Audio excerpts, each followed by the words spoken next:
Okay, I am pleased to be joined by student doctor Victoria. Do not call her Crash Javadi. Real name Shabana Azeez. And despite her amazing American accent, she's actually an Aussie. I gotta be honest with you, Shabana, to start. Mm. I was not a Javadi fan in the start of the season because she's a Nepo baby. I kind of liked her Gen Z comeuppance. But by the end of the season, I'm thinking, you come at Javadi, you're coming at me. You better back the fuck off. I So love that. Thank I want you. to start by asking you, were you consciously straddling that line, or in your mind, was Javadi always in the right and others just needed to catch up to her wavelength? Oh no, she's my little baby. I just want to protect her. I think she's so like. Also, I think because there's so much she's going through that nobody knows about at the top of the Sure. season, like her blood issues, her social ineptitude, like the fact that she graduated school at 13 and then now she's in med school super young and she's like struggling to find friends and stuff. Like how socially inept she is, I don't think you can really tell until Mateo comes along in a meaningful way. And so, like, I think for me, I was always like trying to protect her and make sure she was okay. And everybody's like, this girl's falling all over the place. But I'm glad Yeah. that you like her now. That's really sweet. Oh, without a doubt. Off of what you just said, it seems like each character in the show had these really intricate backstories that don't even make their way into the show. And all the Yeah. actors seem to know their characters so well, even if we're just seeing the tip of the iceberg as viewers. So I saw you say, for example, that Victoria's intelligence was a party trick for her parents growing up, which is fascinating. What else can you Yeah. share about the character, and what else worked its way into the performance that maybe we didn't see in the show? Oh God, that's so interesting. Yeah, so much stuff about her father, because her father's an Mm, endocrinologist, right. potentially at this hospital too. In my head, he's at this hospital because there's little things McKay says about like wanting to be an endo. Or no, Collins like in passing goes, "Be good to be an endocrinologist. They're making heaps of money," and like that really says a lot about like where Victoria came from and the Right. privilege and the comforts she grew up in, and how much this is like a real departure from that. The people she's meeting here, say McKay.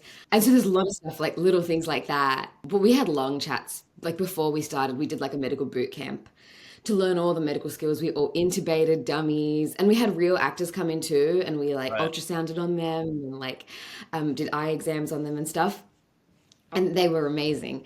But during that, Scott, the showrunner, and John would take us upstairs into the office one by one, and or like two by two. And me and Issa went together, who plays Santos, That's and I got to hear fascinating. her backstory. She got to hear mine, and it Yeah, was you really guys are cool. Yeah. kind of paired, but also at odds because you, as Javadi, had a privileged upbringing. She had it rough, but you're also both geniuses in your own kind of way.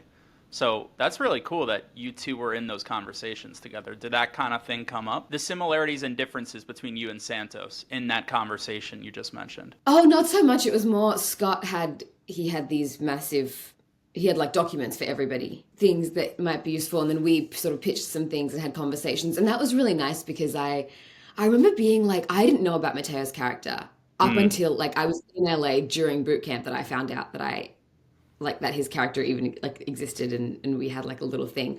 But even before that I was like, Scott, I feel like this girl is like really like preoccupied with romance. I think she's like mm, because she like the level of fantasy to romance in her life has been so like socially stunted and sure, like sure. I think she really is into that. And he was like, "Yeah, we wrote you Mateo. Like, give it a second, kid. It's coming." Um, and that was really fun. So your character gives me major Hermione Granger vibes. And in the pilot, when she says it's chest pain, not chest pains, is her Leviosa moment. And I was wondering if Emma Watson inspired your performance at all. And if not her, what other performers have inspired you for Javadi or in your work in general? I am so flummoxed at the fact that Hermione didn't occur to me as a reference.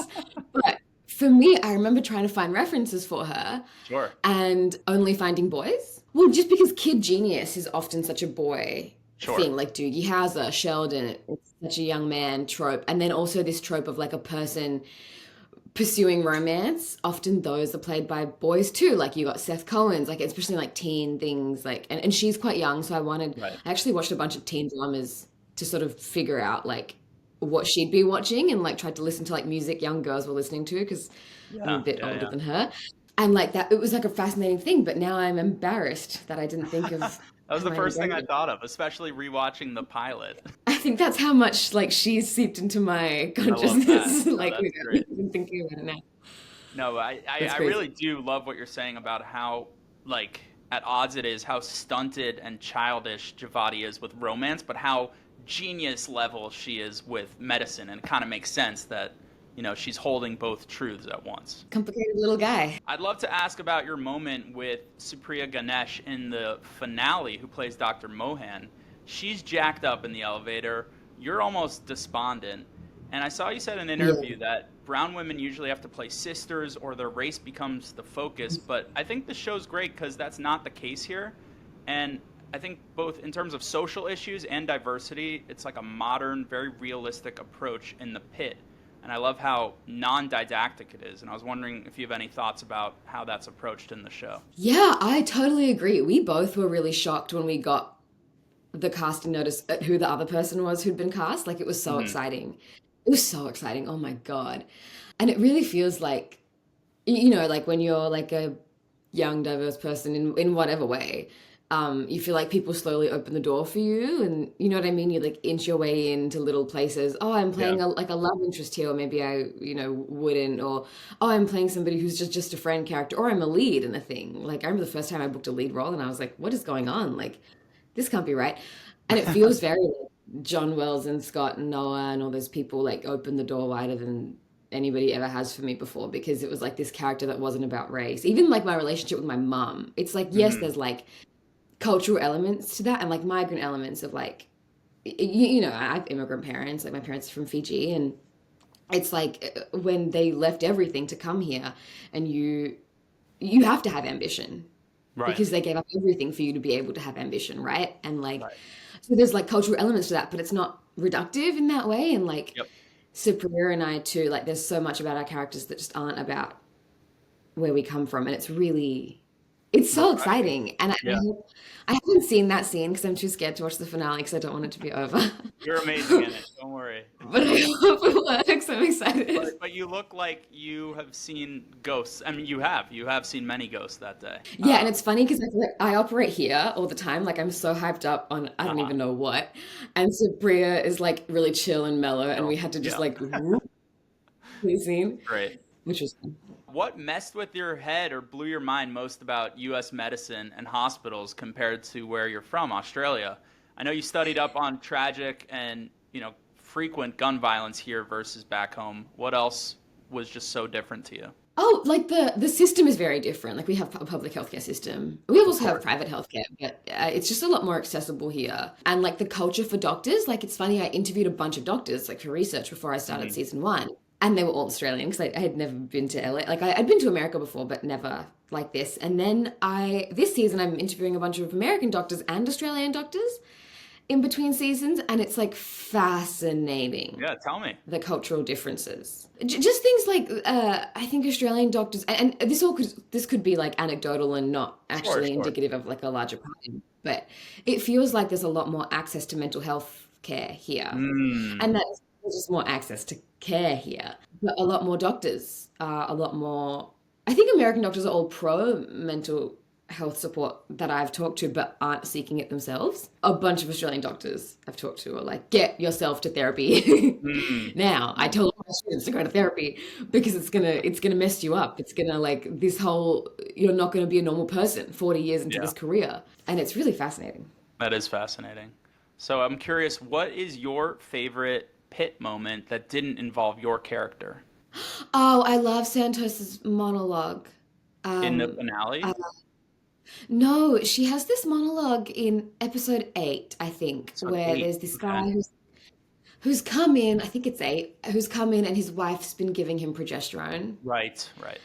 And she has this monologue that really speaks to like her childhood and what she Mm. experienced. And I remember reading that monologue and being like, holy shit, this is so exciting. Often when we have characters who've experienced things like that, that becomes the focus of their character. And I think Yep. with Santos, she's so complicated and she's so like unkind at times and it's Right. hard to be like why is she behaving like that and then to sort of hear that monologue really like changed a lot of things for me. I Mm. loved it so much. And I knew a lot of it because I'd gone into the meeting with her. But it was to see that play out was really Can I tell good. you Like, my favorite moment with you? oh, absolutely. Okay, it's when the overbearing baseball dad comes in episode 10. I guess you were projecting a little bit, your character was, and maybe connecting it to Javadi's fraught relationship with her own mother, and just letting it out. Can you take us back to that moment and that scene? Yeah, I love that moment. I prepped for that moment so much because I also think there's something about, it's easy to hear like, oh, she graduated school at 13. And Right. and and as a culture we go, oh, impressive. Like the things we go, like we just go, oh, that must have been like cool and she's different and she's smarter than her peers, whatever. But you don't really think about the emotional toll that takes on a Right. 13-year-old to suddenly be surrounded by people in their late teens, early 20s. Like nobody thinks about how lonely like that would have been for her. And I think Sure. right now we've got a loneliness epidemic, like globally, right? Young people are lonelier than ever. They're connecting in ways we've never connected before, and they're disconnecting in ways we've never disconnected before as a species. And so, and I think there is like a real lack of empathy for young people.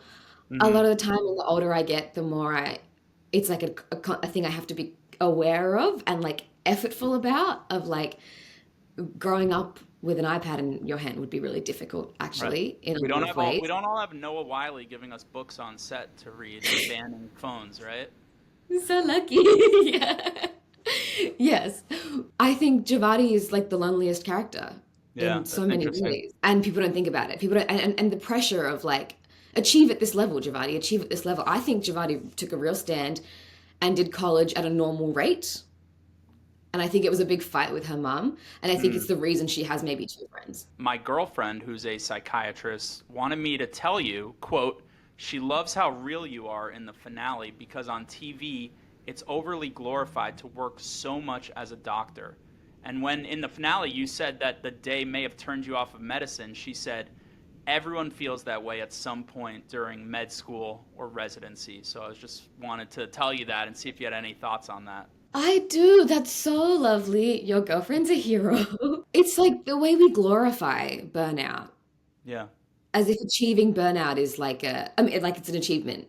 You know Right. what I mean? It's really disgusting, actually, because doctors make mistakes, and the stakes are too high in a hospital for people to be burnt out and making mistakes, and yet the system is designed so that people burn out Mm-hmm. in that. Mm-hmm. And I think it's really horrible, and I think it's like a part of a bigger problem of how little we see certain service industries as people, especially like like the nursing shortage, and how like Dana gets treated in the show. Like you really see a lot of that, of how I was talking to this doctor, interviewing him, and he talked about how you have to compartmentalize. Mm-hmm. And he said it in this way where he was like, you might be going in to just talk to somebody about their dislocated knee, and you might have just told somebody their daughter died, but the dislocated knee guy is just going through a dislocated knee thing. Mm-hmm. Like, but you're here and you have to come back down to just be like, hey, buddy, your knee. And it was really fascinating, that level of emotional labor that's going on in a hospital that goes completely unseen. And then to separate that, the workload itself is too much. And then you've got all this invisible work, all these soft Mm-hmm. skills that are happening, that how do you train for that? How do you quantify that? How do you get I've got no answers. I'm just an actor, but it's crazy. Which actor or character would you love to play off of more in season two? And the answer cannot be Mateo.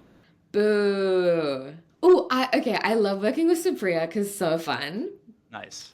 And I think it's funny, like our characters' energies are really great. But last time we worked together, she got really mad at me because I made her laugh too hard, and she was like, "You're giving me wrinkles." Like she's gonna get laugh lines from being friends with me or something. But also, and then Garen makes me laugh so hard that it's a problem. Like this one, I had one scene with him, and You're he stepping literally on my did, next question, which was who oh, makes you break character the most? he Which is relentless. Garen made me ask you, by the way. I talked to him earlier today. Yeah, because he knows it's him. We were stuck in this elevator together, right? So I couldn't escape him. We were like stuck in this elevator at the top of this scene, and he kept rapping Yep. about the pit, like he was like building his EP, his mixtape. It's happening. If you go to my Instagram, I posted a picture of him with the Okay. blood in the elevator, and that's his mixtape cover. We're gonna Oh my put the God. parental advisory sticker on it and make it an EP cover. And then he's commented the first verse of his opening track. You know, I said to him in my interview with him that I'm pretty sure Whitaker's got a freaky side. And it sounds like that's correct. Nurse Kim and Whitaker, that's between them. That's not my Right. business. That's between them and God. Last question. What did Victoria Javadi think of her first beer? Disgusting. Beer is piss. So that was her first drink ever, maybe? I think, well, because she's around people that are so much older than her all the time. She's a real goodie. She's scared. But I think her rebellious side is starting to come out. I think she took one look at Mateo's face and went, maybe I'll break the rules. And I can do that now. Well, Shabana, thank you so much for coming on. This was such a treat to watch this show all season, and I hope you enjoy the immensely positive reception that it's getting now. Can't wait to see you in season 2. Thank you. So how do your girlfriend for me and tell her I think she's... This is you saying hi to her right now. She'll listen and she'll hear this. So Okay, yay. you're the best. Thank you. Thank you so much.